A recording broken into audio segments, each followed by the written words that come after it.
en alguna ocasión ya en presencial, pero ahora nada más en una ocasión directa. Agradezco la presentación y también, pues, este es mi conflicto de intereses. En realidad, para esta plática no tengo ningún conflicto de interés y es un poquito lo que venía diciendo Leonardo hace rato, de que el tema es verdaderamente cada vez más importante porque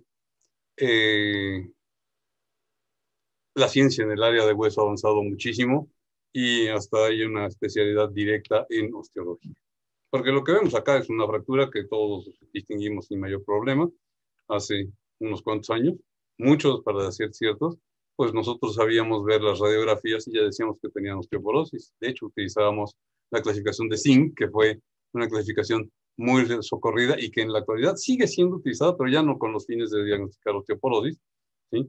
Fue un estudio muy bien hecho en la India y nos orientaba hacia dónde establecer un diagnóstico de osteoporosis en los pacientes que venían ya con fracturas. Pero la realidad es que a partir de los años 80, este campo de la osteoporosis cambió y nos cambió la idea. Antes veíamos una radiografía y decíamos, tiene osteoporosis y la cirugía va a estar muy difícil y va a costar mucho trabajo resolver el problema de este paciente.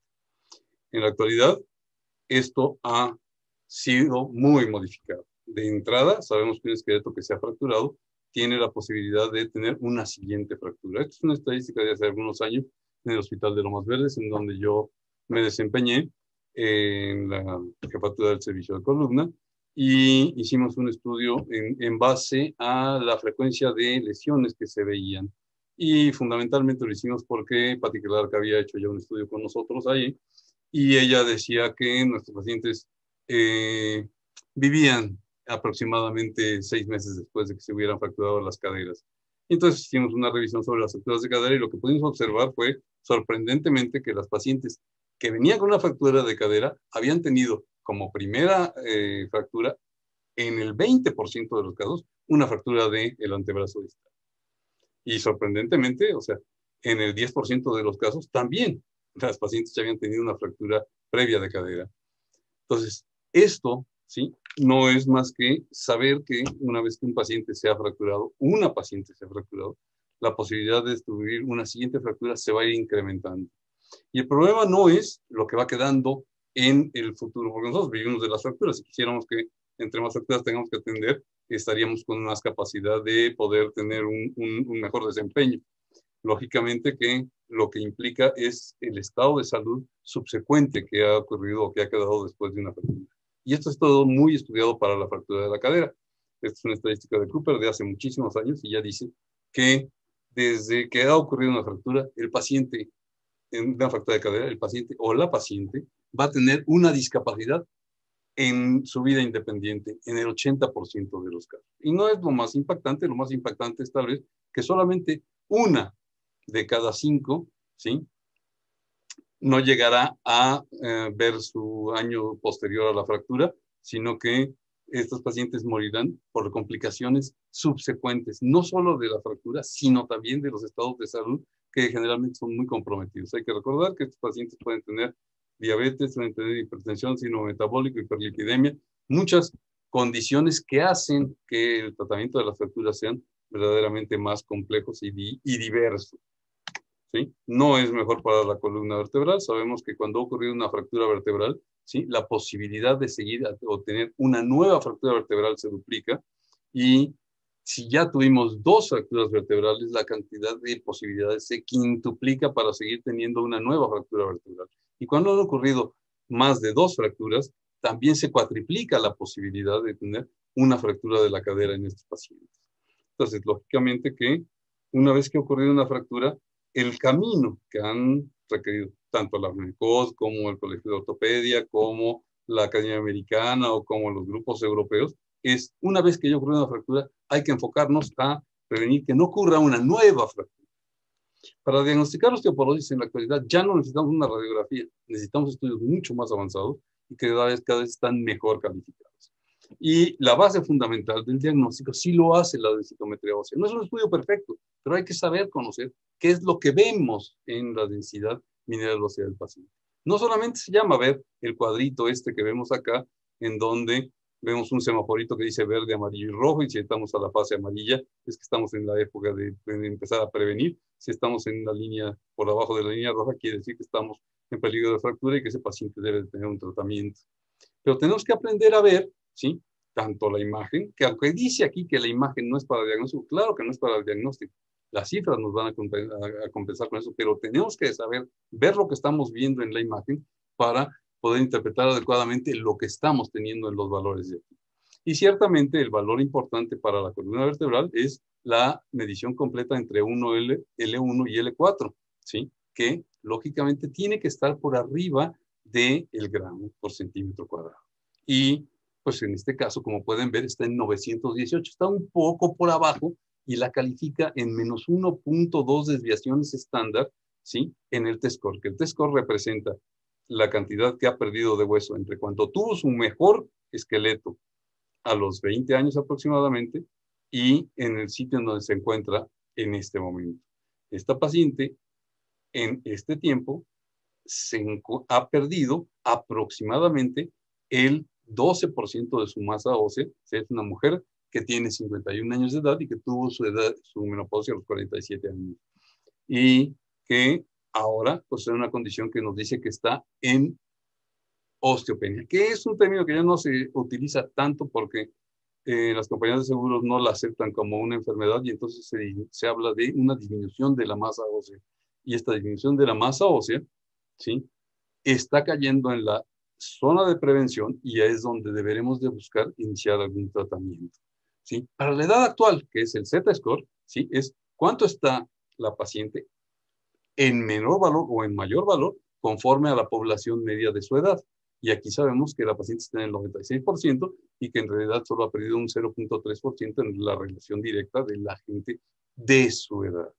Los demás parámetros también no son de importancia, ¿sí? Y tendremos que saberlos analizar poco a poco. También cuando no tenemos la posibilidad de valorar cada una de las vértebras, tendremos las vértebras por individual y la suma de cada una de ellas en las diferentes posibilidades de combinación para poder saber qué es lo que está sucediendo con estos pacientes. La realidad es que este es un parámetro para conocer la densidad del hueso, que es fundamentalmente un hueso esponjoso, pero también debemos valorar el que es un hueso con mayor contenido de hueso cortical y que para eso utilizamos la cadera. Como decíamos anteriormente, la posibilidad de valorar la imagen es importante porque sabemos que coxartrosis puede aumentarnos la densidad mineral ósea. Y también ver que esté bien marcada el área que está siendo medida para poder determinar qué es lo que está pasando con el paciente. Dos valores son los más importantes aquí. La determinación de cómo está el cuello femoral, que debe de estar por arriba de 700 miligramos, y la total, que debe de estar por arriba de los 700 miligramos para no caer en osteoporosis. Como ven aquí, esta paciente está por abajo, está en 605 y está en menos 2.3 desviaciones estándar, que eso está muy cerquita de lo que dice la Organización Mundial de la Salud, que es un parámetro para diagnosticar osteoporosis, que serían los menos 2.5 desviaciones estándar. También dice otra cosa, la paciente está en el 69% de su masa ósea en relación con la que tuvo en su juventud y esto quiere decir que ha perdido el 31% de su densidad mineral ósea. En el caso de que ella hubiera estado en el 100% cuando estuvo en los 20 años de edad. Lógicamente que estar por abajo del 30% ha rebasado el umbral de la fractura y nos coloca en una forma de prevención el que la paciente puede llegar a tener una fractura en forma cada vez más frecuente. ¿Sí? Y en la evaluación total pues está en menos 1.5 desviaciones estándar y esto es un parámetro que también dice tiene la disminución de la densidad mineral ósea, pero para los parámetros actuales está en el 85% y está en el 77%. ¿Sí? Esto, ¿sí? Concomitantemente con la columna nos hace pensar que es el tratamiento que deberemos de empezar a dar a esta paciente. También debemos de conocer los otros métodos de diagnóstico. Esta es la tomografía cuantitativa, es más dependiente de la interpretación, ¿sí? Acá, que es lo más común que teníamos, podemos saber que debemos de conocerlo para nosotros no estar dependiendo de lo que interpretan los técnicos o los centros de densitometría. Y acá tendríamos que depender un poquito más de la interpretación de los técnicos o de los médicos encargados de estos centros en donde se hace la tomografía la densitometría cuantitativa para conocer en qué parámetros estamos viendo a nuestros pacientes. La ventaja que tiene el QCT directamente es que aquí sí nos mide con mayor especificidad el hueso esponjoso y el hueso trabecular y la diferencia que existe en ellos, y nos localiza en tablas en donde debe de estar cada uno de los pacientes. Desafortunadamente no es un estudio que esté tan rápidamente disponible en todos los centros y es mucho más fácil poder tener un acceso a la densitometría. Ciertamente hay que ser muy cuidadosos con esto de la densitometría. Bien, este es un centro que no es por criticar, pero el estudio está mal hecho. La paciente tiene más de 1.411 miligramos. Esto quiere decir que está por arriba de 1.000 y quiere decir que está en muy buena condición. La coloca como que tiene más 1.8 de T-score. Pero entonces vámonos a ver la imagen y lo que está midiendo esto es solamente la segunda vértebra que pueden ver que está en la escoliosis de la paciente y que está participando tanto de una curva a la derecha como de una curva a la izquierda. Y esto hace que el hueso esté sometido a más carga en esta posición. Sin embargo, no nos está diciendo cómo está en las otras localizaciones. Y también las mediciones están hechas muy al azar y entonces no está localizándonos adecuadamente los cuerpos vertebrales y nos está dando una falsa imagen y que la paciente se lleva una idea de que está en muy buenas condiciones. Cuando lo vemos para la cadera también podemos ver que ya tiene una forma de coxartrosis, ¿sí? Un grado de coxartrosis porque tiene una esclerosis muy importante en las superficies articulares y también tenemos una apertura muy grande de la medición que se hizo aquí y entonces lógicamente que en el total está por arriba de 700, ¿sí? Que es la suma de las cuadradas de medidas que se están tomando, tanto de la región del cuello femoral como la del trocánter, como la de la diáfisis, y la suma de todas ellas es la que nos da el total, y aquí dice tiene 719 y está en menos 2.4. 719 es estar en muy buena condición y no es congruente con el menos 2.4 que ya la coloca en una posición de osteoporosis. Ni siquiera la marca nos está diciendo que esté entrando en la zona de peligro de fractura. Sin embargo, esta medición está muy rebuscada y solicitada en una posición en la que no sería como que la ideal para determinar qué está pasando. Y lógicamente que entonces tendremos que irnos a los otros parámetros. Los dos parámetros sí castigan mucho en base a la pérdida que puede existir en el triángulo de Ward. Pero en realidad lo que debemos de hacer es contar con un centro que sea un centro que esté bien calificado. Y puedo decirles que la Asociación Mexicana de Metabolismo y Mineral tiene reconocidos los centros densitométricos en donde hay técnicos y médicos certificados que pueden ayudar a que esta sea una medición con mayor exactitud y mayor certeza. Lógicamente que si nosotros ya tenemos una posibilidad de evaluación con una densitometría, el estudio o la valoración del riesgo y de la necesidad o posibilidad de dar una terapia con el FRAX es meramente aleatorio.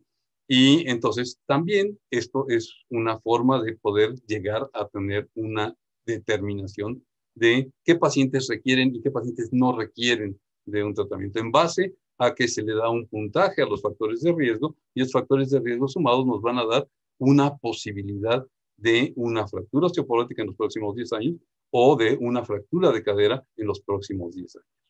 Cuando esto ¿sí? Está en los parámetros que los americanos o los ingleses ya han determinado como exactos, entonces lógicamente que esto, si llega a ser del 20%, requiere de estar en un tratamiento, y si esto llega a ser del 3%, requiere de estar en un tratamiento. Pero los parámetros ingleses son un poco menores, y no ahora en México se ha hecho ya una determinación más escalada antes de tomar una decisión en base también a estos factores de riesgo. Lógicamente que también tiene una ventaja el hacer esto del FRAX, porque aquí ponemos la calificación del cuello femoral que tenemos en la densitometría y nos va a dar el T-score. Y nosotros con esto podemos etiquetar directamente si el estudio que fue hecho al paciente o a la paciente está en una congruencia directa. También para completar el diagnóstico podremos utilizar la bioquímica del remodelado, determinando algunos de los indicadores directos de la actividad de formación ósea o la de la actividad de resorción ósea. Formar hueso requiere de la presencia de fosfatasa alcalina, ¿sí? Y en la actualidad conocemos que se puede determinar la fracción ósea de esta fosfatasa alcalina siendo uno de los indicadores más exactos, ¿sí? Pero también viene en el futuro más próximo el de utilizar a los propéptidos de la colágena tipo 1 que inclusive el P1CP ha sido utilizado como un indicador de efectividad del tratamiento.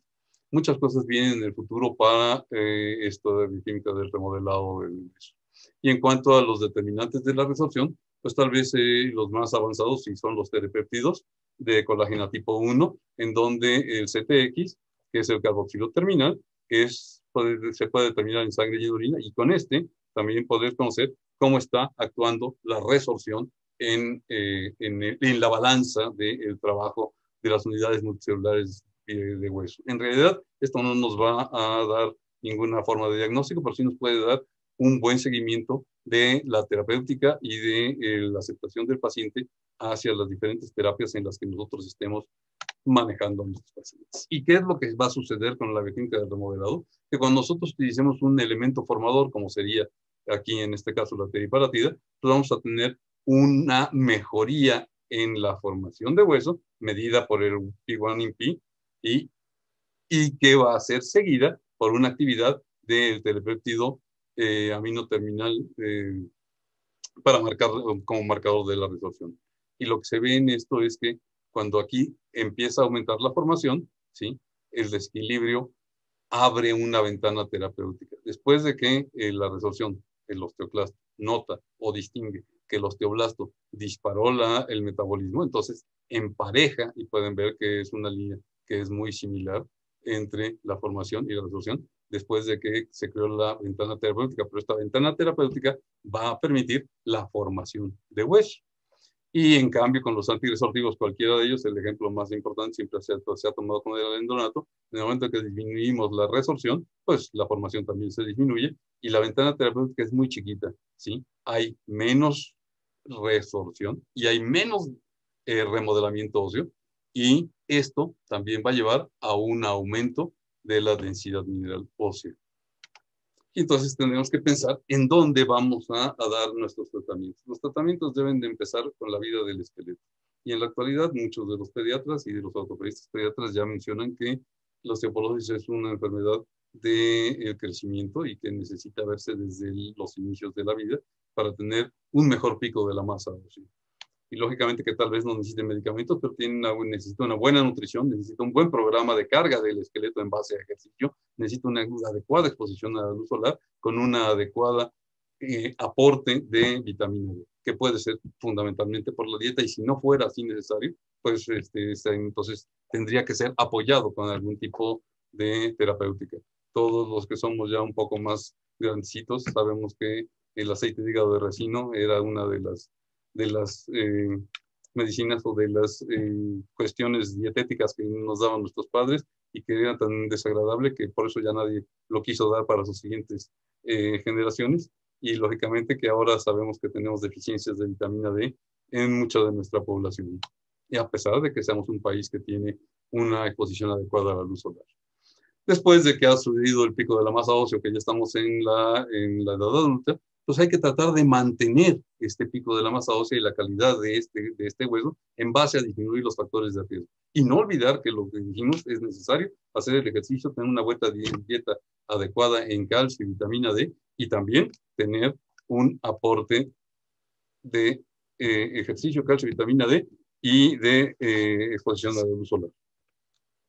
Para cuando se ha pasado la etapa de la menopausia y cuando las hormonas empiezan a hacerle la trampa al esqueleto, entonces es el tiempo de poder intervenir con algunos medicamentos. Si esto sucediera antes, también podemos intervenir antes en el tratamiento farmacológico, y mucho más cuando ya ha ocurrido y se ha rebasado el umbral de la fractura, en donde nuestra actividad es la que se vuelve más importante, porque aquí no solamente hay que tratar la osteoporosis, sino hay que tratar las fracturas, que son un verdadero problema de salud. Para el manejo terapéutico de la osteoporosis tenemos un campo muy grande, ¿sí? Después de los 50 años de vida, tenemos 30 o 40 años de vida más de la mujer y de los hombres también, en donde tenemos que empezar a valorar qué es la mejor utilidad de los tratamientos. Y contamos con tratamientos de reemplazo hormonal, que deben ser manejados fundamentalmente por la gente que sepa manejar este tipo de medicamentos, y que estén enterados de que tienen que hacer los seguimientos adecuados de las pacientes.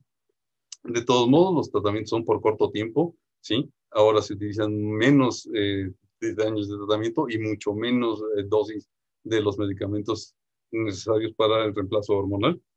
Y para aquellos pacientes que no puedan tomar la terapia de reemplazo hormonal, bueno, existen los moduladores de los receptores de estrógeno que tienen alguna ventaja, sobre todo no solamente en que tienen un beneficio para el hueso trabecular, sino que además tienen una prevención de la enfermedad mamaria, que es una de las complicaciones de la terapia hormonal. De ahí el campo se abre grandemente para el uso de los bifosfonatos, que con muchos son los medicamentos utilizados más en la actualidad, que es una terapia oral que tiene algunas pequeñas dificultades de las que hablaremos y que pueden ser utilizados por largo tiempo. Y al final, después de los 65 años, cuando ya los estrógenos o los moduladores de estrógenos ya no puedan ser tan efectivos, necesitamos utilizar terapias anabólicas. La que contamos en el país es la teriparatida, que es un análogo de la paratormona. Y en los últimos prácticamente 15 años ha aparecido ya un anticuerpo monoclonal que tiene una actividad antirresortiva verdaderamente importante y que es un eje del tratamiento en la actualidad. Y entonces tenemos fundamentalmente medicamentos antirresortivos que van a ir a disminuir la actividad del osteoclasto y con tanto van a ir a disminuir el remodelado del hueso. 4 diferentes difosfonatos disponibles en el país. La terapia de reemplazo hormonal, que como dije, debe de ser manejada por los médicos que estén a cargo del seguimiento adecuado de los pacientes, porque los estrógenos no son tan inocuos. Lo mismo puedo decir del raloxifeno, aunque tiene sus ventajas en contra de los estrógenos. Y el modulador, el inmunomodulador, que es un anticuerpo monoclonal que cada vez tiene mayor aceptación. Y también para los tiempos de buscar un anabolismo en la terapia del cuidado del esqueleto, para cuando el paciente ya tiene un esqueleto bastante deteriorado, entonces buscar el uso de anabólicos, de anabólicos óseos, que son fundamentalmente en México la teriparatida. Sin embargo, nuevo futuro vendrá en el tiempo. ¿Qué es lo que pasa en esto? ¿Sí? Cuando la mujer está antes de su menopausia, la formación a través de las unidades multicelulares básicas de hueso y la resorción a través de las mismas vive en un equilibrio. ¿Sí? Tanto se resorbe como cuánto se forma, tanto se resorbe. ¿Sí? Y esto mantiene una quiesencia en el remodelado y hace que la densidad mineral ósea se mantenga.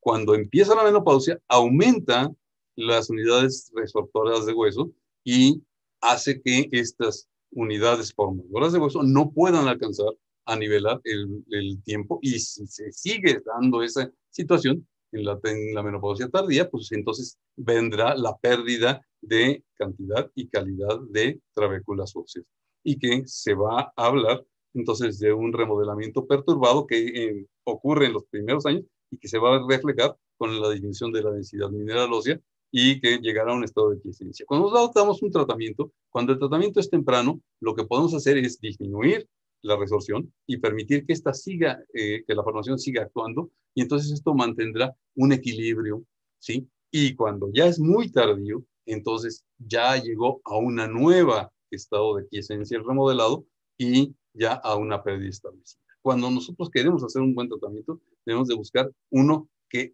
proponga un beneficio de aumento del remodelamiento, porque ese permitirá la formación de hueso. Cuando mantenemos solamente la masa ósea, entonces mantendremos la masa ósea que ya hemos obtenido o mantenido hasta ese tiempo. Pero lo que no debemos de permitir es una terapia que no sea respondedora a modificar el remodelamiento del hueso. Estos son los medicamentos, estas son las dosis que se tienen en la actualidad.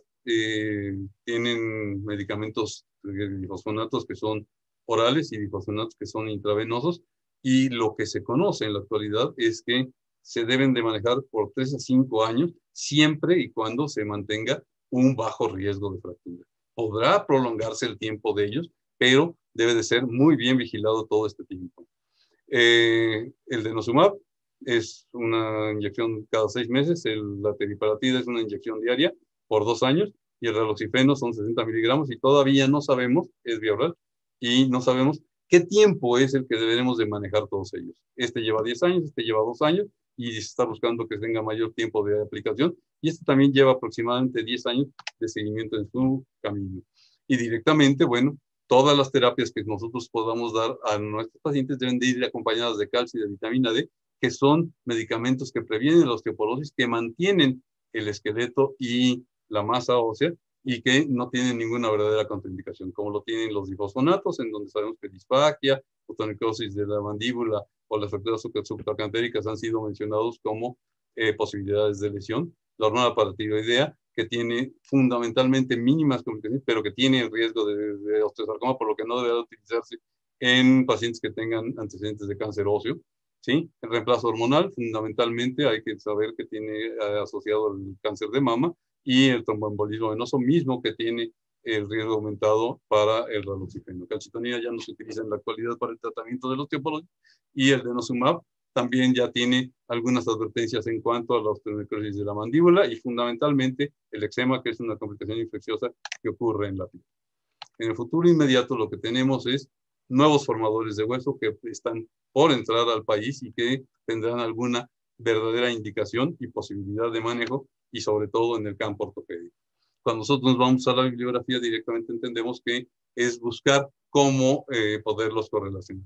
Y lógicamente que ya existe esa correlación, aunque no son estudios frente a frente ni con pacientes en todo momento, se puede saber que lo que está sucediendo para la prevención de fracturas vertebrales en relación contra placebo, en este metaanálisis, que es un análisis ya muy completo que salió el año pasado, directamente dice, quien tiene más posibilidad de efectividad en la prevención de fracturas vertebrales es la teriparatida, pero el romosozumab asociado con el lenonato no está muy lejos de ellos por los intervalos de confianza que tienen. Y aquí aparecen también el rosumab solo, el denosumab, el zoledrónico, el ivandronato, el alendronato, el risedronato y el raloxifeno. Y en ese nivel pueden verse que los que tienen más predilección son los que están más orientados hacia la izquierda y son los que tienen mayor posibilidad de prevenir fracturas en la columna vertebral.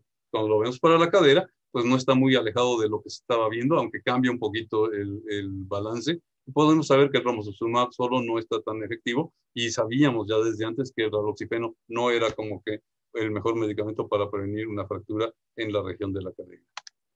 Pero cuando lo vemos para el aumento de la densidad mineral ósea, pues esto es para el cuello femoral, pues encontramos que efectivamente el romosozumab, que es el formador que viene en el futuro inmediato, está teniendo un verdadero y gran avance, ¿sí? Mucho más allá arriba de todos los demás, aunque todos pueden ver que caen hacia la desviación de estar promoviendo un aumento en la densidad mineral ósea.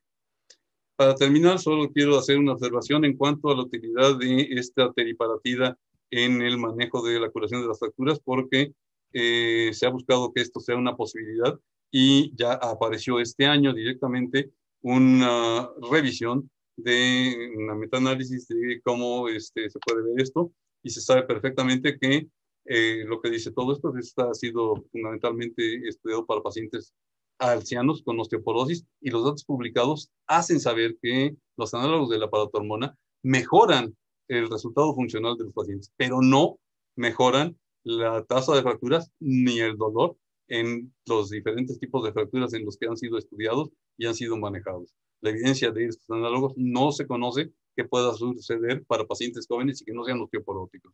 Mucho más viene en el camino del conocimiento del metabolismo óseo. Lo que sí puedo decir para llevarnos a casa es que la clave detrás de todas las decisiones del tratamiento deben de ser realizadas con conocimiento y con la aplicación de la evidencia que se tenga hasta el momento. Por lo que una intervención antiosteoporótica debe de encontrar a la gente que está en alto riesgo de fractura basado en los factores de riesgo, poder hacer una calificación de estos factores de riesgo mediante alguna de las herramientas disponibles, no solamente el FRAX, existen otras como el Q-Fracture, y a estos pacientes que queden con alto riesgo, hacer entonces una evaluación densitométrica. Y aquellos que se encuentren con -2 desviaciones estándar en cualquiera de las regiones deben de considerarse para una terapia antiosteoporótica. Sin embargo, ¿sí?, pacientes que tengan factores de riesgo y no lleguen a estas condiciones de -2.5 en cualquiera de las regiones, también podrán ser manejados para una terapia osteoporótica, antiosteoporótica. Sobre todo los pacientes que ya han tenido una fractura que podemos considerar que fue ocasionada o sucedió en un terreno mecánicamente no óptimo, ¿sí?, que hablaría de la posibilidad de osteoporosis. Tendremos que recordar que la fractura de Colles, la fractura de Barton y de Smith, en el antebrazo distal son las que ocurren con mucha mayor frecuencia en estos pacientes antes de tener una mayor fractura. Y entonces no debemos de olvidar que es tal vez el tiempo en donde tenemos que empezar a ver a estos pacientes y a procurar un mejor beneficio de la posibilidad de un mejor esqueleto. Porque debo de decirles también que si nosotros ya prescribimos una medicación, no excluye la responsabilidad de hacer un buen seguimiento de nuestros pacientes. Espero que esto haya quedado un poco más claro en este momento y estaremos dispuestos para las preguntas. Solo quiero terminar diciendo es que todos los materiales se van a deteriorar con el tiempo y todos los materiales merecen ser reconstituidos de alguna forma. Y este es el camino que se está buscando para el esqueleto, que tenga una mejor calidad en el futuro próximo y que además sabemos que tenemos cada vez más población más anciana que está teniendo estos factores de riesgo y estas posibilidades de lesión. Pues agradezco muchísimo su atención. Doctor, excelente plática, muchísimas gracias, muy interesante. Tengo una pregunta. Tenemos un paciente, por ejemplo, que ya lleva 2, 3 años con una osteoporosis, tratado con un risendronato, Ajá. ¿cuánto tiempo espera usted para cambiar el tratamiento? O El para... risedronato debe utilizarse hasta por 5 años, ¿sí? No necesitamos tenerlo por mucho más tiempo de ese tiempo de localización. Sin embargo, si el paciente ha tenido los 5 años y ha funcionado adecuadamente manteniendo la densidad mineral ósea o mejorando la densidad mineral ósea, el paciente puede seguir siempre y cuando no tiene factores de riesgo para la mandíbula o para fracturas de fémur. Hay que estar muy pendientes de esas dos condiciones, ¿sí? Tanto de la mandíbula y lógicamente que esto está asociado mucho directamente con la posibilidad de que el paciente tenga infecciones en la boca. Y podemos saber perfectamente que la población anciana, ¿sí? No ha cuidado su boca en muchísimo tiempo, ¿sí? Y entonces, para dar un tratamiento en este sentido, sobre todo, no solo el risedronate es un poco más inocente, pero el denosumab es un poco más agresivo. Entonces, tendremos que estar ciertos en que la condición de la salud oral de los pacientes sea una condición satisfactoria. Se puede seguir el tratamiento así y se puede esperar a los 5 años para también ver qué ha sucedido con ellos. Si la densidad mineral ósea se ha mantenido o ha mejorado, podemos hasta dar un periodo de vacaciones, que así se llama, unas vacaciones terapéuticas. Lo podemos hacer para los glifosfonatos, no lo podemos hacer para el denosumab, y ahí planear lo que va a seguir en la condición de vida de la paciente. Porque está muy bien hecha tu pregunta, o sea, en realidad tenemos una paciente que tiene 60 años y que va a vivir 20 años, y los 20 años va a seguir requiriendo de algún cuidado del esqueleto. Y entonces se tiene que planear en el tiempo cómo vamos a intervenir en estos pacientes. Y tampoco pensar que, como tenemos la posibilidad de utilizar un anabólico óseo, empezar con un anabólico óseo, porque entonces la realidad es que estamos quemando las balas muy tempranamente y no deberemos de condicionar al paciente a que no tenga una posibilidad de seguir un cuidado del esqueleto en el largo plazo. Muchas gracias, doctor. Hay otra pregunta que dice, ¿existe evidencia de manejo de osteoporosis con ácido zoledrónico de 4 miligramos? No existe evidencia científica, pero existen muchas anecdóticas, ¿sí? Aplicamos el zoledrónico cada 6 meses para aumentar la dosificación, ¿sí? Pero no se sabe qué tanto previene la fractura. O sea, el detalle es que los estudios que dieron el registro, ¿sí? Son estudios que utilizaron a los 5 miligramos, lo utilizaron una vez al año, ¿sí? O llegaron a conocerse primero y más importantemente que a los 3 años previenen fundamentalmente la fractura de la cadera, ¿sí? Y que previenen también las fracturas vertebrales en un índice que es cercano al 70%. Entonces se volvió muy exitoso, pero el seguimiento a los 6 años, eso ya no fue tan exitoso en cuanto a la prevención de las fracturas vertebrales, y eso hace que se ponga una limitación para esos siguientes 3 años para los pacientes que están con zoledrónico. Ese es el tiempo ideal para el manejo del zoledrónico, o como dijimos, hasta los 5 años. Y el que se utilicen terapias que estaban utilizadas en la anterioridad, porque utilizar los 4 miligramos es una terapia para evitar metástasis vertebrales de los tumores más comunes, tanto el cáncer de mama como el cáncer de próstata, condicionan de alguna forma metástasis vertebrales, son las más comunes, y entonces para evitar esa metástasis se utilizó y se sigue utilizando el zoledrónico de 4 miligramos a unas dosis mucho más frecuentes en su aplicación. El problema de utilizar los 4 miligramos es que o sea, quien lo usa no publica y no demuestra la evidencia que se tiene o lo que se ha obtenido en el tiempo con sus pacientes. Entonces, no podemos en ningún momento recomendar que eso esté sucediendo. También hay quien hace esquemas en donde utiliza el zoledrónico cada 7 u 8 meses y que esto, pues, debe de ser vigilado y seguido por el médico para determinar si está ocurriendo un verdadero beneficio y una prevención del riesgo de fracturas en estos pacientes. Ok, doctor, muchas gracias. Y una pregunta de respuesta rápida. ¿Un paciente de 92 años puede recibir tratamiento con denosumab o alendronatos? Puede recibir los dos, hombre o mujer. Ok, perfecto. Muchas gracias, doctor. Le agradezco mucho. ¿No? Excelente presentación, excelente tema. Definitivamente nos ha actualizado muchísimo.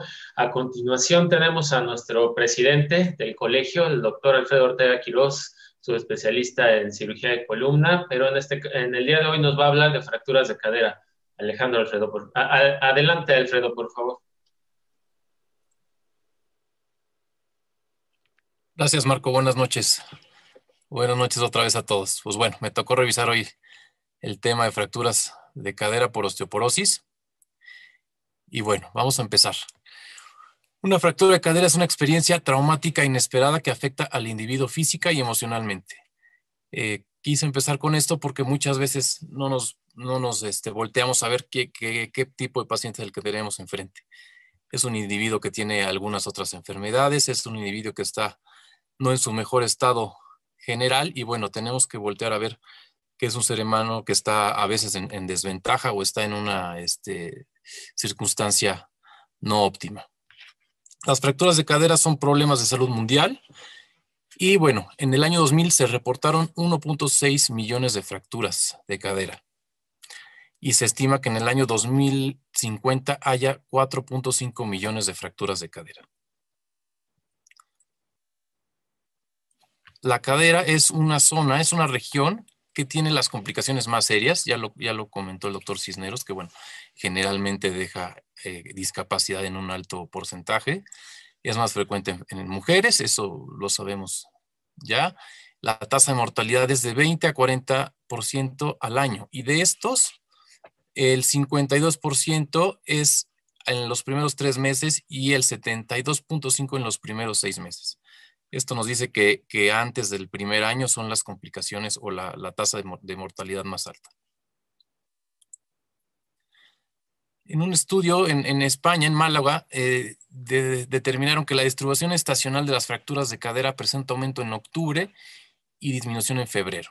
La mortalidad se eleva sobre todo la media en agosto y disminuye en marzo, y ellos determinan que hay una correlación baja con la temperatura de la época y la época de lluvia. ¿Qué tenemos en México? Bueno, en México, en el hospital del IMSS de Victorio de la Fuente, reportaron en un estudio desde el 2014 al 2017 en 6,000 pacientes, bueno, que las mujeres de 80 años son las más frecuentes, fracturas extracapsulares, y el tratamiento que ellos hicieron fue el más frecuente, el RAFI, el número 2, las semiartroplastías, el número 3, la reducción cerrada, ya sea con clavo o con fijación con tornillos, y el número 4, la artroplastia total. Tipos de fractura, bueno, es un pequeño repaso, son las intracapsulares, que incluye las subcapitales y transcervicales, las extracapsulares, que incluye las pertrocantéricas, intertrocantéricas y subtrocantéricas.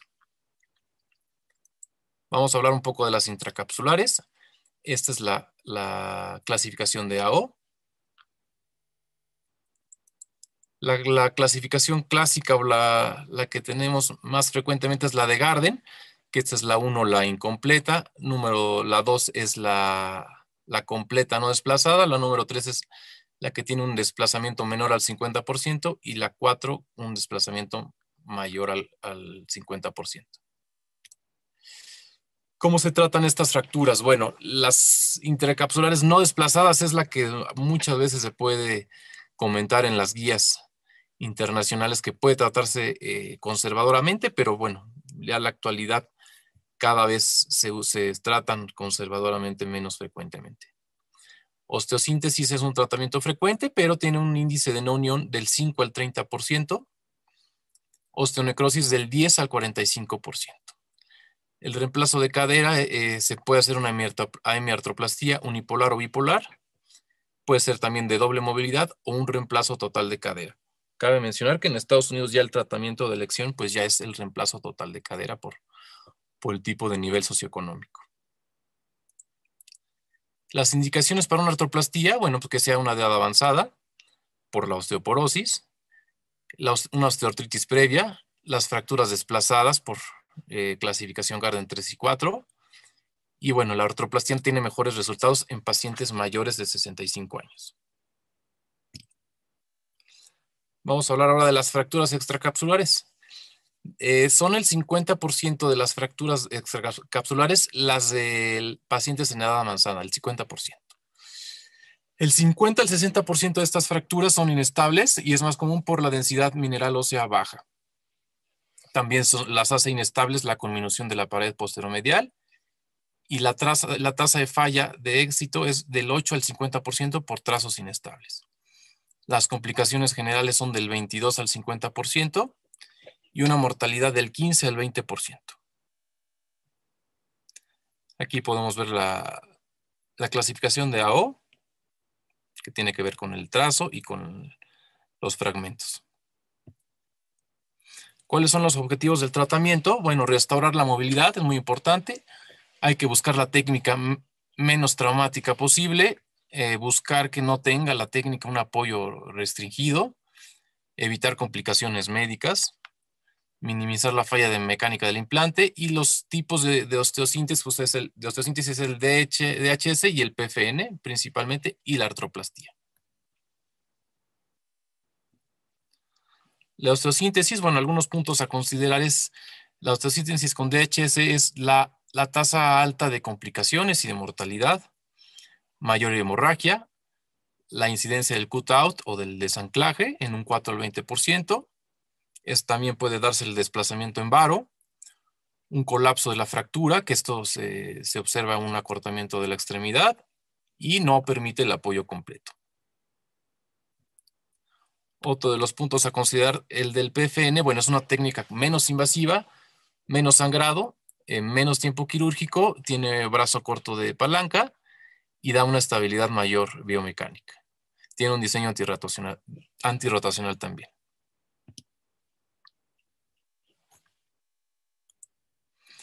También aspectos del PFN, bueno, la duda o la controversia es que sí es apto en osteoporosis porque también tiene índices de desanclaje. En una adecuada reducción se dice que sí tiene un apoyo completo. La difícil reducción intraoperatoria a veces nos hace que sea necesaria una mesa de Maquet. Necesita una curva de aprendizaje y la tasa de falla es del 7.1 al 12.5%.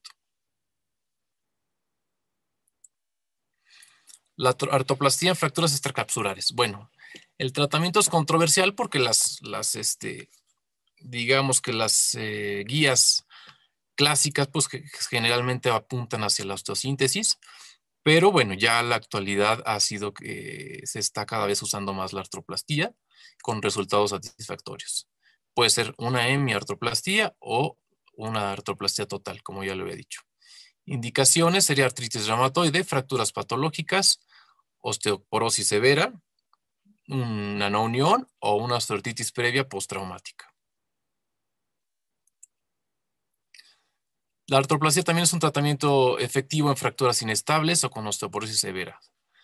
Hay menos complicaciones, menos mortalidad y mejora la calidad de vida por la pronta recuperación. Y esto se observa para disminuir la carga familiar.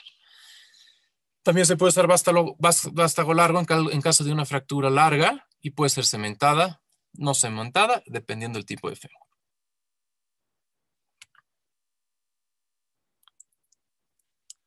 También la artroplastía nos permite una reconstrucción de la pared posteromedial, una reparación del trocánter menor y del trocánter mayor. El trocánter mayor se repara en caso de más de 2 centímetros de desplazamiento y esto va a mejorar la debilidad de aductores. El trocánter menor, si se repara, va a evitar la flexión anormal o la luxación. También va a evitar el dolor y la marcha de Trendelenburg y se puede hacer estas reparaciones con cerclajes, alambres o suturas no absorbibles. Las complicaciones, bueno, son muchas. La que más se reporta es la de infección de tejidos blandos. Y bueno, las complicaciones están relacionadas directamente a la pobreza o al estadio socioeconómico bajo, a la debilidad muscular de los pacientes, a todas las comorbilidades que puede tener el paciente osteoporótico y a los pacientes dependientes también son los que tienen más complicaciones. Esta, ya para terminar, la prevención. Generalmente nosotros como ortopedistas pues estamos muy enfocados en buscar el tratamiento, el mejor tratamiento, el tipo de fractura, y muchas veces no volteamos a ver la prevención. Hay otros países que están enfocados mucho más en la prevención, como en Europa, en Reino Unido hacen seguimiento de la gente ya de edad avanzada y les dan información y están pendientes de ellos de evitar caídas y evitar que coman bien y que hagan ejercicio.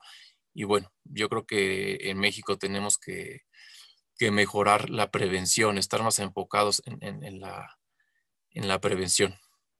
Y obviamente, pues bueno, también tenemos que mejorar el diagnóstico y el tratamiento de la osteoporosis.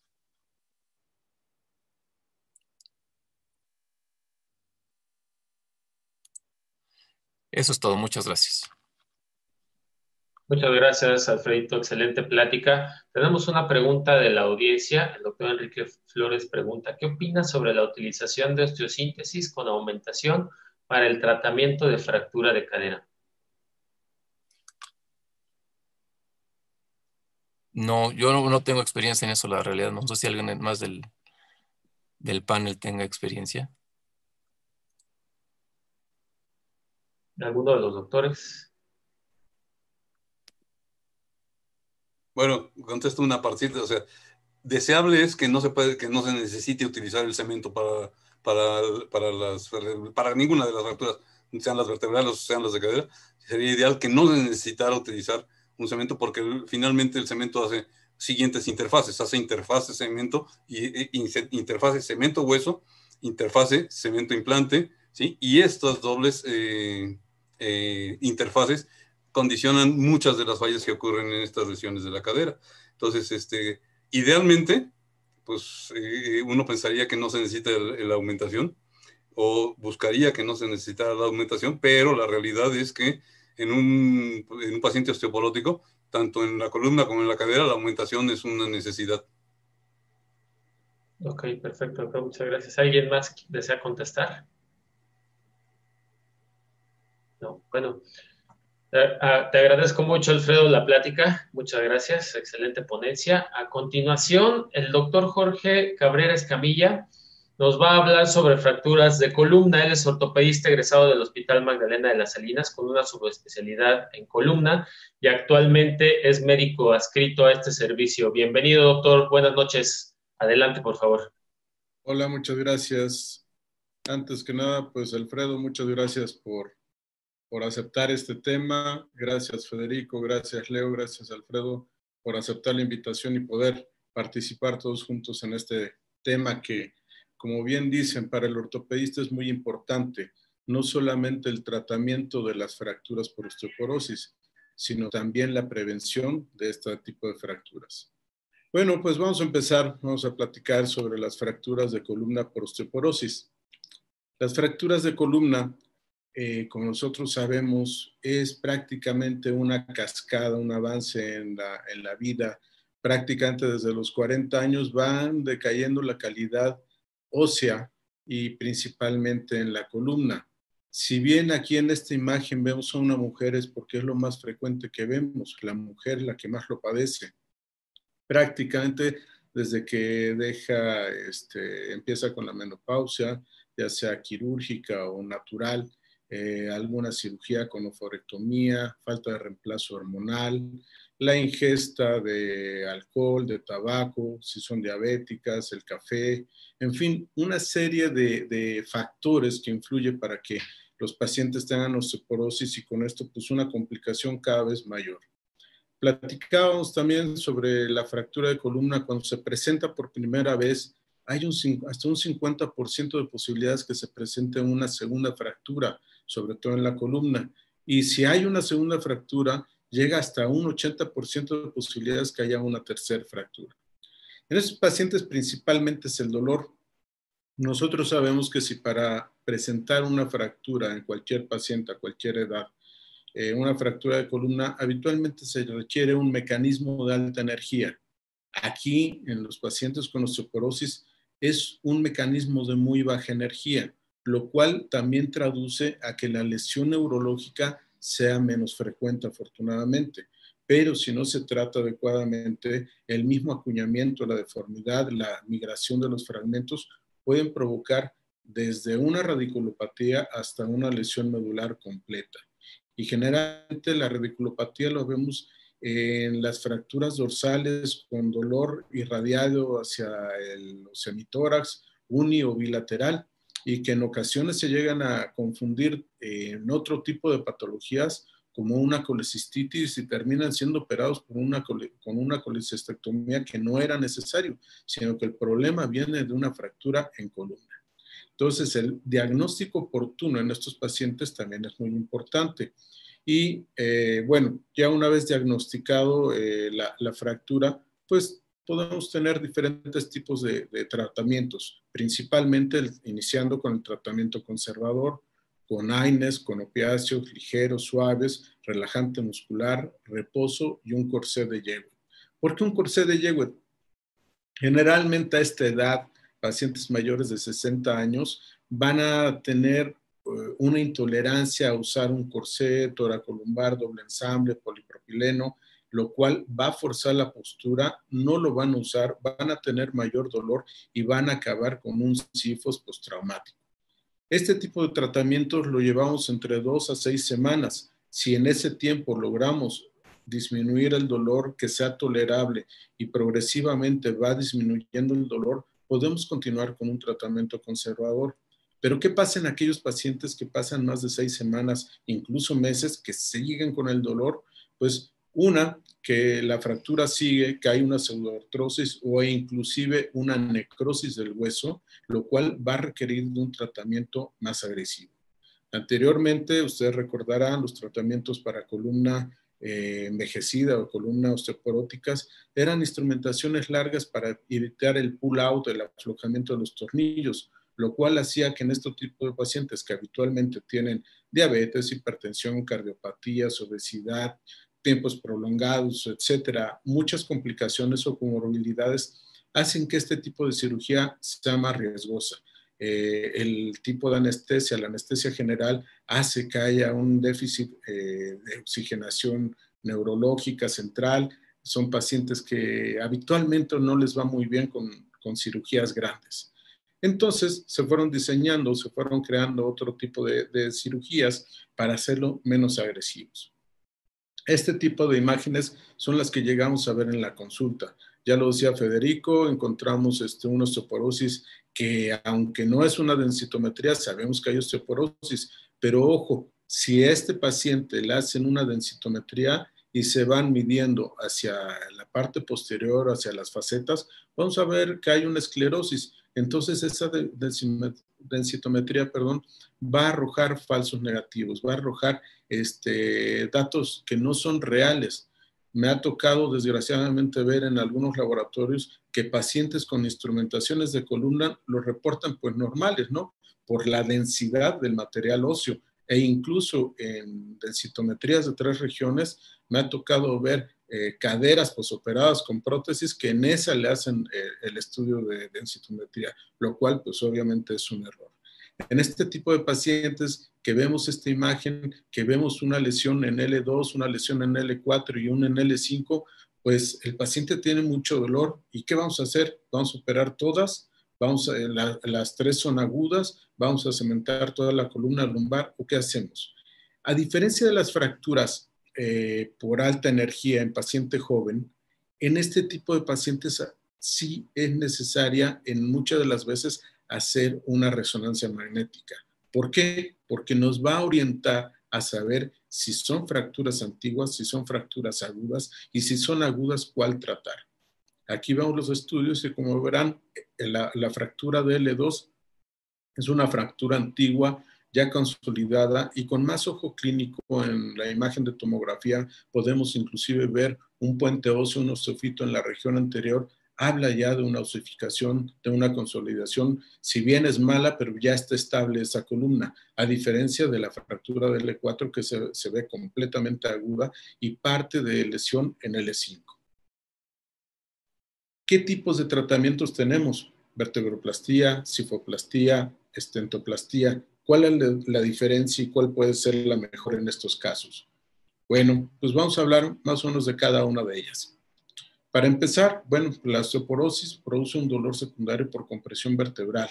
Esto, pues, les comentaba, el paciente va a tener dolor, que va a mejorar únicamente en decúbito dorsal. El parar al paciente es muy doloroso, no se diga si lo trasladan a algún lado en carro, se quejan demasiado por el dolor axial, la carga axial les provoca mucho dolor. Jenner creó esta clasificación en las cuales inicialmente pues es una clasificación prácticamente morfológica, un acuñamiento de la placa superior terminal, la morfología bicóncava o una compresión total. Grado 1, grado 2, grado 3. Y antes hablaban de que el grado 2 y 3 pues, son los que quizás había que operar, pero sin embargo, si a un paciente le dices, tú tienes un grado 1, pero doctor, me duele, pero es un grado 1, no necesitas operar, pero me duele, y si ya pasaron más de 2 meses con el dolor, pues obviamente hay que hacerle algo a estos pacientes. Inicialmente, este tipo de terapias se pensaron para hacer tratamientos a los tumores. ¿Y cuál es? La clasificación tipo 1, son tumores intracompartimentales. Actualmente, inclusive, en tumores más grandes se han hecho tratamientos con vertebroplastía, cifoplastía, con buenos resultados para la toma de biopsia. Riesgo sí, por ejemplo, en los tumores de células claras renales, el sangrado es uno de los riesgos importantes que nos puede dar grandes sustos. Iniciamos con la vertebroplastía. Prácticamente desde el 93 hubo estudios, se empezó a utilizar en los tumores, en los hemangiomas. Este tipo de tratamiento se dice no corrige la deformidad, ya lo vamos a ver más adelante. ¿Disminuye el dolor? Sí. En el 93, cuando se empezó a usar la cementación, se usaba el cemento de cadera, el cual fraguaba a una temperatura mucho más alta de que los cementos que hay actualmente para la columna, lo cual sí quemaba terminales nerviosas, pero tenía el grande riesgo de producir lesiones neurológicas importantes al quemar por contigüidad la médula o crear un calor muy importante. El riesgo de fuga y posibilidad de lesión medular, como les decía, radiculopatía o incluso trombosis. ¿Qué tiene de ventaja? Pues es el costo. Y aquí tenemos unas imágenes en las cuales, como decía inicialmente, pues no corrige aparentemente la deformidad, es prácticamente inyectar una o bilateralmente, o sea, por un pedículo o por ambos pedículos, cemento óseo a la vértebra fracturada, con los riesgos que ya comentábamos. La cifoplastía se infla un balón dentro del cuerpo vertebral, se saca ese balón y esa cavidad se rellena con cemento óseo. Y esto pues hace que la cavitación que se crea disminuya el riesgo de fuga. El costo es mucho mayor, desgraciadamente, es un poquito más tardado, se debe de hacer prácticamente de T10 hacia distal de forma bilateral, más alto se puede hacer unilateral por el tamaño del pedículo y el tamaño del cuerpo. Recupera parcialmente la altura del cuerpo vertebral y también al colocar el cemento disminuye el dolor. Nos hablan de cuáles son las indicaciones de este tipo de fracturas. Uno, pues que obviamente sea una fractura reciente y habla solamente de las fracturas A1. Y mucho ojo con esto. Antes se utilizaba solamente en tipo 1 y se corroboraban por resonancia magnética para ver si hay edema óseo, en fin, para estar seguros que se puede hacer, y esto lo hacían dentro de los 3 primeros meses.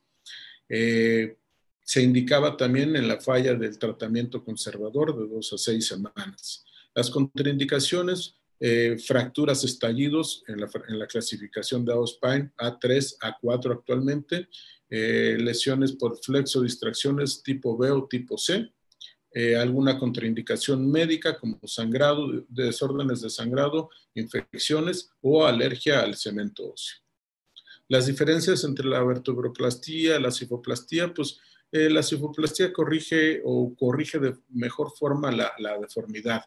El balón evita la fuga del cemento, crea un vacío adecuado para el relleno con el cemento. Y aquí vemos algunas imágenes de la adecuada colocación, hablando del pedículo izquierdo en la pantalla, no en el paciente, del pedículo izquierdo que estamos viendo en la pantalla. Si trazamos un reloj en él, prácticamente la introducción se hace en el número 11 del reloj, de lateral a medial, de superior a inferior. Y en la proyección lateral debemos de llegar a más o menos el tercio medio o anterior del cuerpo vertebral. En la proyección anteroposterior, la punta nunca debe de sobrepasar la línea media, porque esto nos indica la seguridad que tenemos para evitar caer en el conducto medular y tener pues algún accidente. Estas son algunas imágenes con el balón. Se insufla, se saca el balón y se rellena con cemento. La cavidad que se crea en algunas ocasiones al desinflar el balón tiende a perder la reducción y con esto pues tener ciertas fallas. El stent es otro implemento que estuvo muy en boga. Se ha perdido un poquito el uso de este tipo de dispositivos por los costos. ¿Han visto ustedes los stents que se utilizan en cardiología para abrir las arterias? Es un principio muy similar, es una malla de metal de titanio. Se expande y se queda expandida y con esto disminuye aún más el riesgo de fuga que la cifoplastía, evita la pérdida de la altura, disminuye la cantidad de cemento a utilizar, pero el costo, les decía, el costo es elevado y hay la posibilidad de ponerlo de forma unilateral. Y esto se infla la malla, es igual como un balón, pero deja una malla dentro del cuerpo vertebral, la cual se va a rellenar posteriormente con cemento. Aquí vemos las fases y en cualquiera de los tres tratamientos, ya sea vertebroplastía, cifoplastía, estentoplastía, después de la cirugía es conveniente dejar el decúbito dorsal 1 hora al paciente para hacer compresión en el sitio de introducción del Hamshidi. La posibilidad de hematomas es muy baja haciendo esto y el paciente se puede ser movilizado prácticamente a la hora. Aquí es un comparativo in vitro de una estentoplastía y una cifoplastía, en el cual vemos que la cifoplastía, una vez que se desinfla el balón, tiene posibilidades a un colapso de la cavitación que se ha creado. Aquí vamos a ver algunos casos. Una paciente de 94 años con una fractura de T7. Aquí vemos la resonancia subaguda, pero con mucho dolor. Y aquí vemos el video, cómo se mete el stent, se empieza a inflar, vemos cómo va levantando el cuerpo vertebral. Y después de realizar esto, rellenamos con cemento. Esta fue alguna de las que hicimos, pero por el nivel T7 iniciábamos haciendo esto niveles altos.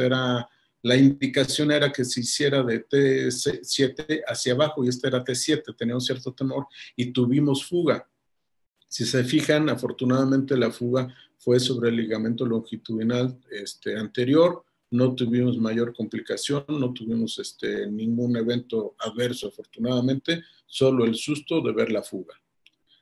Este es otro paciente de 74 años de edad, masculino, el cual tuvo una fractura de L1. Pero si se fijan, lo que hablaba al principio, las contraindicaciones eran fracturas estallido. Esta es una fractura estallido A3 de la clasificación de Auspein. Sin embargo, ya estamos haciendo inclusive en fracturas A4 que no tengan importante migración de los fragmentos para evitar pues, una complicación al momento de la cementación. Este paciente se operó alrededor hace de unos 11, 12 años. Y este es el stent. Literalmente fue el primer paciente que se operó a nivel nacional con esta técnica. Se operó aquí en Tulancingo.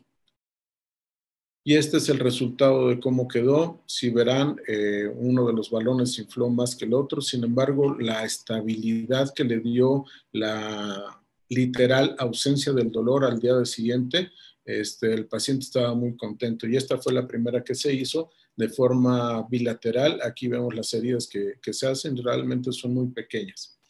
Pero ¿qué estamos haciendo ahora? Esto es lo que hacíamos hace 10, 11 años. Actualmente ya operamos niveles más altos. Esta es una fractura de T4 en una paciente que empezó con dolor, manejo con esteroides porque tenía otro tipo de patologías hepáticas.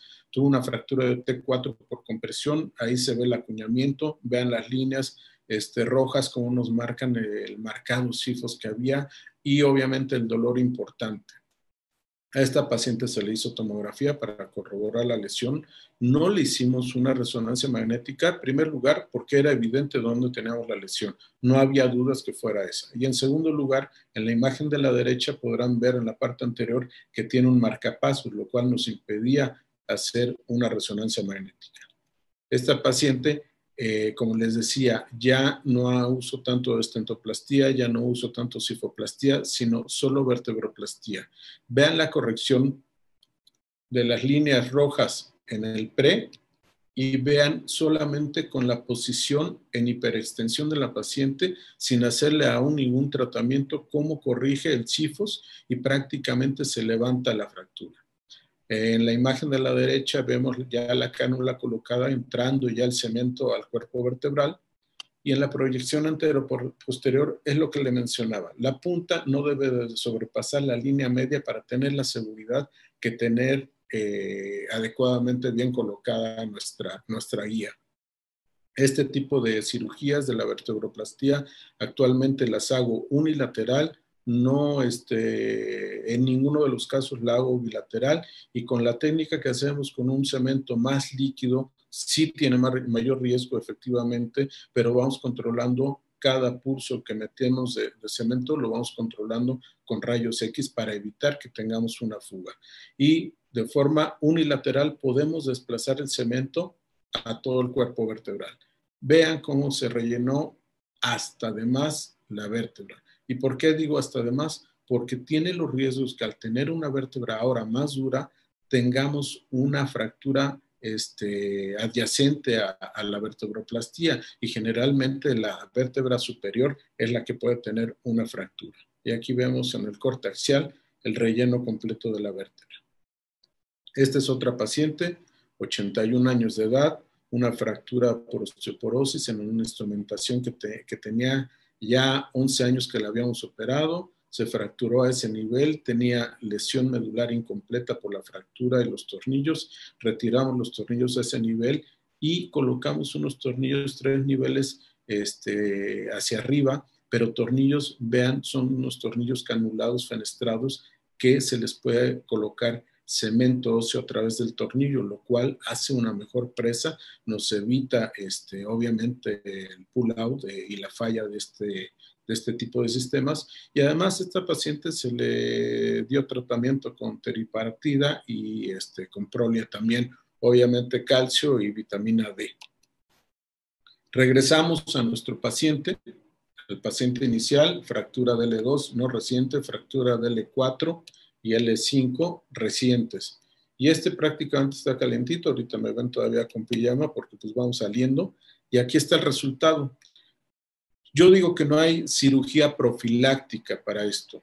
Nunca está justificado. Pero si ya estamos operando L4, que está fracturado, recuperamos la altura, sabemos que el sacro y el promontorio es más duro y si ahora dejamos una L4 más resistente, pues L5 se va a hacer un sándwich.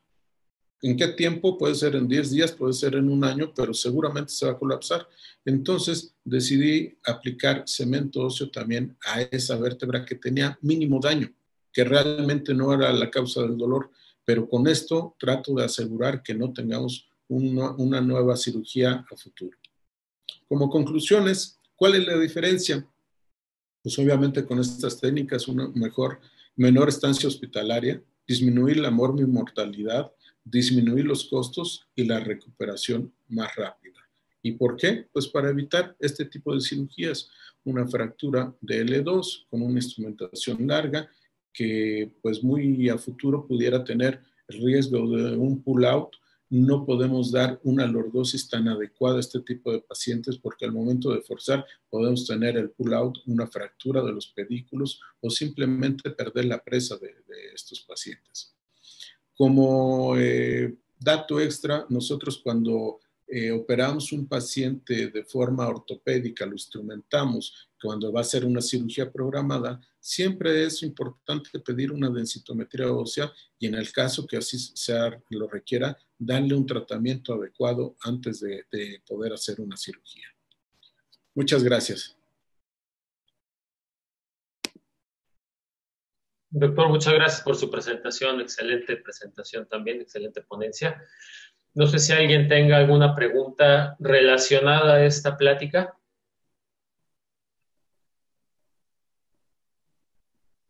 Sí, Alfredo, por favor. Jorge, bueno, yo he tenido experiencia con la vertebroplastía y alguna vez con la cifoplastía, pero mencionas mucho que el stent es caro, eso nunca lo he usado. ¿Cómo cuánto cuesta para darnos una idea? Más o menos como el doble de una cifoplastía. Cuando menos los primeros que llegaron, ese primero que pusimos, te repito, nos lo dieron un costo preferencial precisamente porque iba llegando, pero después se llegó a subir a más de 100,000 pesos el implante, entonces, pues obviamente es muy costoso y si lo comparamos con una vertebroplastía, pues sí es mucho más económico. Y pues prácticamente el hecho de estar viendo y viendo y viendo la posición de hiperextensión realmente nos reduce la fractura. Hay ocasiones en que vemos, así como el caso que les enseñé, está reducida, nada más se rellena de cemento y ya, se acabó. A diferencia de estar metiendo balones o stent, que hay otro que es el jack, que es como un gato hidráulico literal, pero también es costoso. Eh, Desgraciadamente, pues muchos de los pacientes luego no tienen los recursos y bueno, pues optamos por este tipo de tratamientos con vertebroplastía y afortunadamente con buenos resultados. No hemos tenido lesiones neurológicas y no hemos tenido trombosis, aunque se dice, no en todos los pacientes lo puede hacer definitivamente, pero se dice que un alto porcentaje, 70% de pacientes, si nosotros le hacemos una tele de tórax a los 2 días del procedimiento, se pueden llegar a ver algunas manchas de cemento en el embolismos a distancia en pulmón. Y si hacemos la tomografía, esto se corrobora casi en el 100% de los pacientes. Subclínicas. Ok. Ok, perfecto.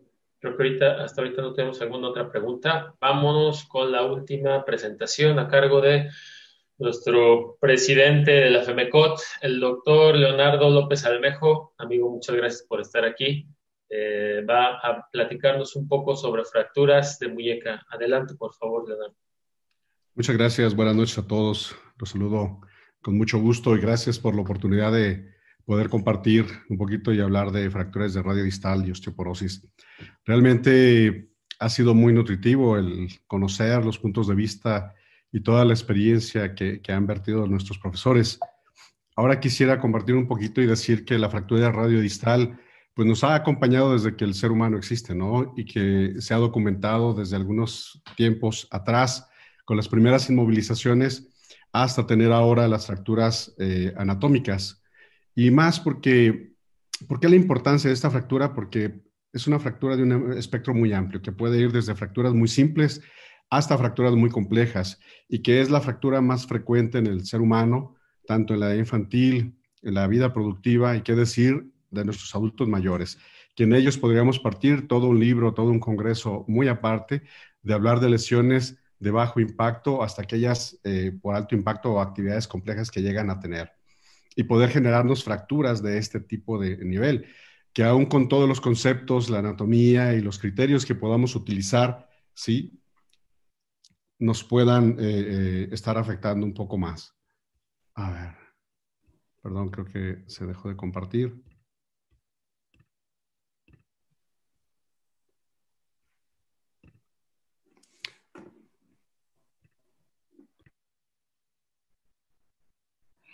Sí, no está funcionando, pero mientras tanto vamos a aprovechar Aquí le están haciendo una pregunta al doctor Cabrera, es ¿hasta qué tiempo después de la fractura de columna se puede hacer vertebroplastía o cifoplastía, doctor?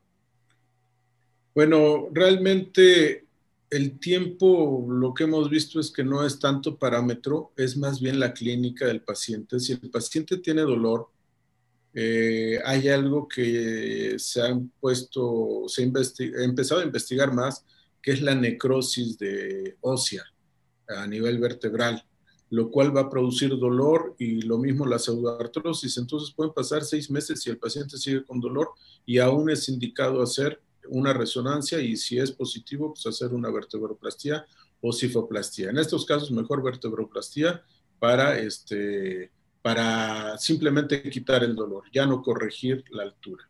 Ya se ve, Leo. Ok, Gracias. perfecto. Gracias. Adelante, Leo, por favor. Bien, gracias. Se escucha bien, ¿verdad? Sí. Perfecto. Y decía que tener que realizar actividades como estas, de conocer todo el complejo distal ligamentario para reconstruirlo nuevamente. Se habla en relación a las fracturas de radio distal que son hasta 280 por cada 100,000 personas al año, y solamente Estados Unidos reporta más de 86,000 al año. En el caso de los hombres, el 50% se debe más a trauma severo, y por arriba de los 45 años también hay fracturas por osteoporosis incluso. Entonces es una fractura que se asocia a una disminución de la masa ósea y un incremento del riesgo para presentar una fragilidad, pero no solamente en las fracturas de radio distal, sino a otros niveles, muy en especial la cadera, ¿no? Ya se ha demostrado en estudios previos que no solamente tenemos el riesgo, tanto estar fuera de casa, sino también dentro de casa. Y ha habido una relación hasta del casi el 40% de las mujeres que presentan este tipo de fracturas, que son osteoporóticas y son osteopénicas, en relación a las que no han tenido esta fractura, que tienen un nivel de osteoporosis o de osteopenia más bajo. Hay estudios muy interesantes como estos que hablan de cómo a través del tiempo y por más de 15 años de seguimiento, ya ahora la osteoporosis se ha estado presentando con un mayor intervalo de hasta el 24% en relación a lo que se vivía aquel tiempo, independientemente de la población que se tenía. Y en otro nivel de población, como en este otro estudio, podemos ver cómo ha cambiado este modelo entre los 50 y arriba de los 80 años, cómo es mayor el porcentaje de presentación de riesgo, aún con traumas de baja energía, en este tipo de pacientes y más en mujeres. Ya se hablaba anteriormente, sobre todo en la primera charla, de que existen otros factores, ¿sí?, que están relacionados también con la osteoporosis. Y en términos generales, también la hemoglobina, la disminución de la hemoglobina, la leucocitosis también está relacionada con estos factores, y podemos medir también a través de ellos incluso la albúmina y la creatinina. Y que nos pueden llevar a fracturas, como ya se ha hablado anteriormente, la relación de la fractura radiodistal, un gran predictor de una fractura de cadera y de fracturas de columna. Ahora tenemos estudios tan interesantes como estos, donde nos hablan, pues, no solamente la estructura en columna y su hueso trabecular medido, sino también este tipo de microestructura en estos dos pacientes que tienen la misma edad, pero diferente actividad, ¿sí? Y cómo la medición del hueso trabecular es diferente en el paciente del lado, de la parte de abajo, ¿no? Y que ahora también tenemos estudios como la tomografía, que nos puede hacer un delineado muy interesante de saber cómo estas trabéculas se han ido perdiendo, y no solamente ahí, sino también en la cortical. Y en las medidas que no solamente en el radio distal puede estar dado, como ya se mencionaba al inicio, sino que se puede hacer un estudio no invasivo con estas tomografías. En el caso de la muñeca, pues podemos ir al carpo, en el hueso grande nos puede dar una muy buena información de lo que puede ocurrir. Es importante mencionar entonces que la fractura de radio distal tiene un promedio de 10 a 15 años cuando se presenta. Todavía tenemos mucho tiempo para iniciar el tratamiento o saber que es uno de los inicios de esta cascada de fracturas por fragilidad. Continuará la cadera, continuará también la columna, y entonces es un punto donde los cirujanos ortopedistas y todas las personas que estamos alrededor del metabolismo óseo tenemos esta oportunidad para tratar. conocer muy bien la estructura del hueso, su dimensión, su longitud, saber que el radio distal aún todavía se sigue desconociendo que está sometido a gran cantidad de cargas, ¿sí? ¿Y por qué? Pues por la gran cantidad de ligamentos que tiene y, por supuesto, la gran movilidad y actividad que esto tiene.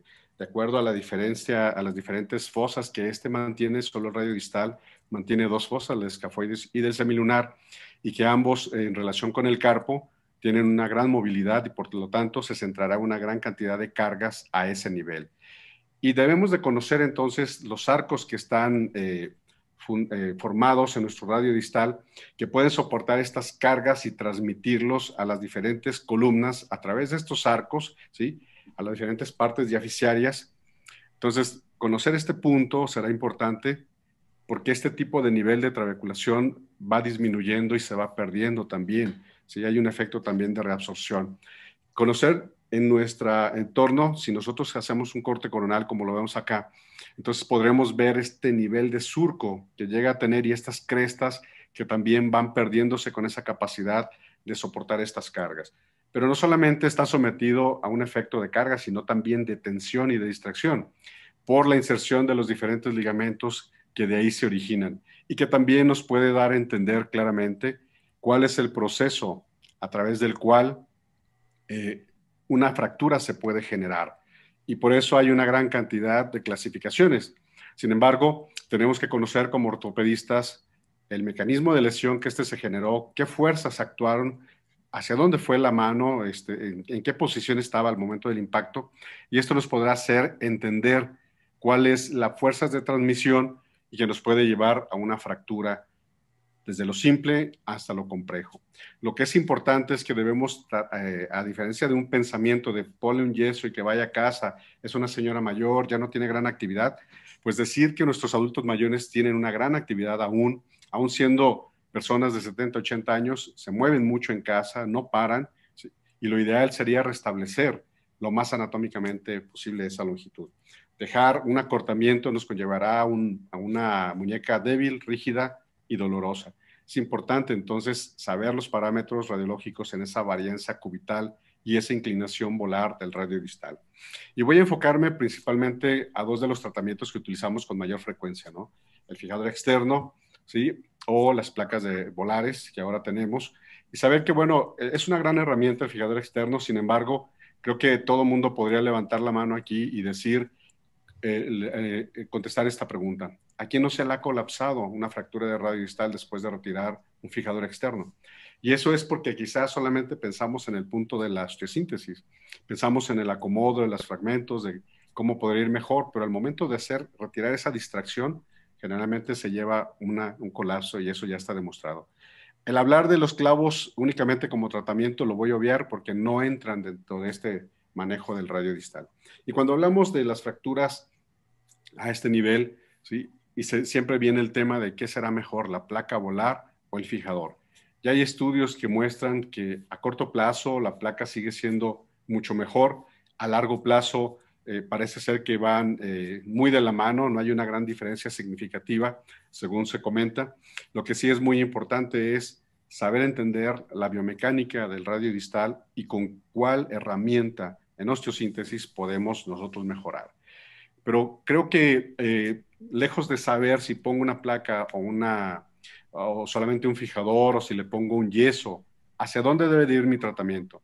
El tratamiento realmente debe de entenderse hacia el conocimiento de esta fractura osteoporótica, ¿sí? Centrándonos en la epidemiología, centrándonos en la biomecánica de a este nivel de nuestro esqueleto, pero principalmente tenemos que comprender la edad del paciente, enfermedades, todos los comórbidos que ella tiene, ¿sí? Y también saber iniciar un tratamiento, como ya se mencionó al inicio de esta sesión. Entonces, muchos estudios se han realizado a través de la biomecánica y los mecanismos, si casi la gran mayoría se centra en el uso de la placa, sin embargo, no en el abuso, ojo. Entonces, tenemos que entender cuál es el punto y como nosotros vemos en la imagen del lado derecho, casi todos los tipos de fracturas se pueden manejar mediante placas distales, nos da una estructura, saber cómo está colocada esta placa, la dimensión que esta tiene, hacia dónde se puede distribuir nuestros pernos.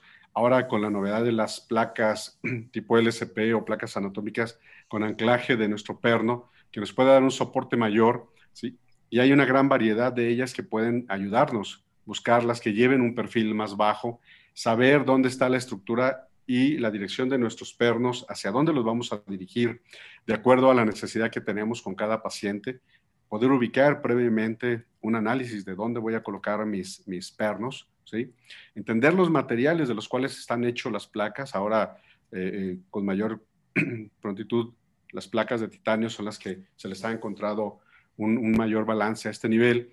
El apoyo con el arco en C y que cómo pueda definirnos el uso de la placa, la colocación, la dirección de nuestros pernos, y que una vez que nosotros colocamos esta dirección de los tornillos nos pueda saber resistir estas cargas y estas estructuras de fuerzas de tensión y de distracción al que está sometido. Lo comprobamos con radiografías, sabiendo la técnica que finalmente es una técnica muy simple, muy sencilla, cuidando muy bien los tejidos, el manejo de los tejidos blandos, y que bueno, nos llevará a resultados como estos que vamos a mostrar. En este caso, una fractura de radio distal multifragmentada con trazo articular, como podemos ver acá, que lo podemos resolver mediante una placa, y que la gran ventaja de tener una placa es que no esperaremos a que ese paciente tenga que su mes y medio, 6 semanas, 7 semanas, para que empiece a tener esa movilidad. Este paciente con una placa así, podemos iniciar su movimiento a los 8 días, enviarlo a una rehabilitación de manera temprana y podamos tener resultados muy prácticos para ellos mismos. Como este otro caso, igual una fractura tipo 3, ¿sí? Una osteosíntesis con placa también de radio distal. Otro caso, una fractura multifragmentada, también una tipo 3 resuelta con otra placa, y que podemos ver una diferencia entre esta paciente del lado con el brazo del lado izquierdo y el lado derecho. Curiosamente, ella en el brazo del lado izquierdo tuvo una fractura de radio distal manejada solamente con yeso, un aparato de inmovilización, y se fue a casa. En el lado derecho podemos ver la cicatriz, se manejó con una placa de radio distal anatómica, y podemos ver ahí la diferencia que hay entre la flexión, la desviación medial, la desviación lateral. Y este otro caso, una paciente que a los 8 días después de haber iniciado el manejo con ella, puede tener 10 días, perdón, para ser preciso, puede tener una movilidad mayor, que este tipo de actividades podemos ofrecerle a nuestros adultos mayores, ¿sí? Y no olvidar que las fracturas de radio distal siempre van a anteceder una lesión mayor. Y eso es lo que hay que cuidar hoy en día, y es lo que tenemos que ser muy cuidadosos en hacer un manejo integral, no solamente el manejo de la placa o del tornillo o del fijador, ir más allá, ir a la base, ir a las ciencias básicas y el metabolismo óseo. Muchas gracias nuevamente por la invitación. Buenas noches. Muchas gracias, Leo. Excelente plática, como siempre. Yo tengo una pregunta. Si haces una fractura de esas terribles en un paciente osteoporótico y le pones una placa, te queda muy bien reducida, pero sientes como que los tornillos, los pernos no agarraron muy bien, ¿los mandas a rehabilitación y que movilicen, o si les das a lo mejor una oportunidad de un par de semanitas de no movilizar y ponerles una férula? Muy bien, Marco, muchas gracias. Muy buena pregunta, y lo diría de esta manera. Si veo que es un paciente con ese nivel de osteoporosis, utilizo injerto óseo también. No hay que olvidar, el radio distal debe de ser, complementado con injerto óseo, así como lo hacemos en el fémur distal, en la tibia proximal, en donde sea necesario el radio distal, también es una zona anatómica que requiere injerto óseo. Y bajo esta temática podemos manejar entonces, no como una receta, pero en este paciente en especial, sí lo podemos aguantar un par de semanas, pero la terapia y la movilización la iniciamos inmediatamente. Que eso, dicho sea de paso, también es parte del tratamiento. Recuerden que el hueso requiere carga, requiere movilidad, una buena alimentación y esos complementos que ya hablábamos, llamados fármacos, ¿no? Como decía el doctor Cisneros al inicio. Ok, perfecto. ¿Recomiendas vitamina D para mejorar la consolidación? Por supuesto, igual que como decíamos, hacer un tratamiento integral con el calcio, la vitamina y, por supuesto, una adecuada alimentación. Los pacientes que tienen este tipo de lesiones o que ya tuvieron antecedentes, iniciamos un manejo. Si está indicado el bifosfonato, lo iniciamos también de lleno con ellos. Ok, perfecto. Una pregunta para el doctor Cisneros. Sabemos que denosumab se aplica cada 6 meses. ¿Porcentaje de falla de tratamiento cuando se aplican 2 o 3 meses después? Hay una tolerancia real para la dosificación, o sea, puede esperar hasta un mes, ¿sí? En realidad no hay un porcentaje o tasa de falla. Lo que va sucediendo es que denosumab, al ser tan específico para detener la actividad del osteoclasto, en el momento en el que desaparece ya completamente a los 6 meses el denosumab, pues el osteoclasto se vuelve a disparar. Entonces la respuesta le vuelve a costar trabajo al organismo el entrar en ciclo adecuado. Porque, sí, al quitar el denosumab, el remodelamiento se regresa a la situación en la que estaba previamente.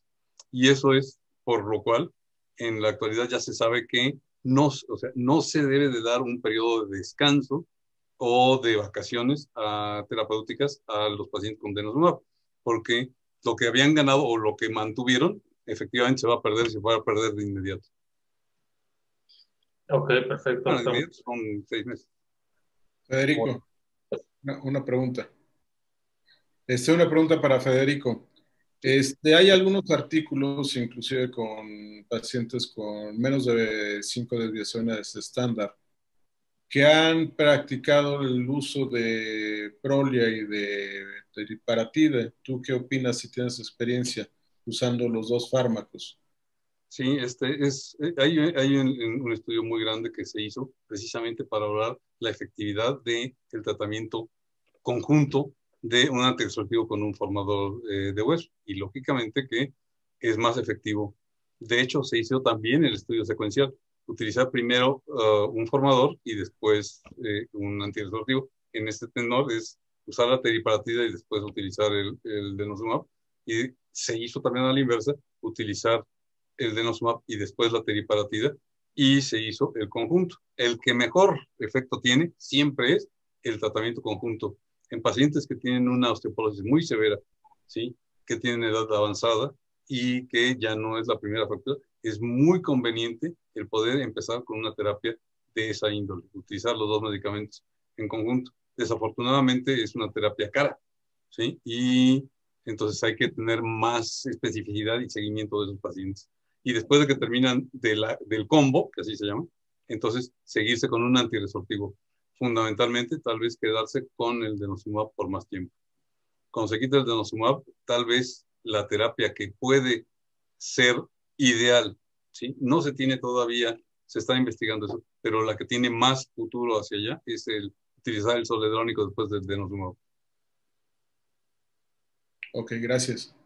Ok, perfecto. Creo que no hay ninguna otra pregunta. Si es esto así, yo quiero agradecerles a todos los ponentes. Excelentes pláticas, excelente participación. Me da mucho gusto saludarlos, conocerlos y saludarlos. Y le cedo la palabra al doctor Alfredo. Adelante, Alfredo, por favor.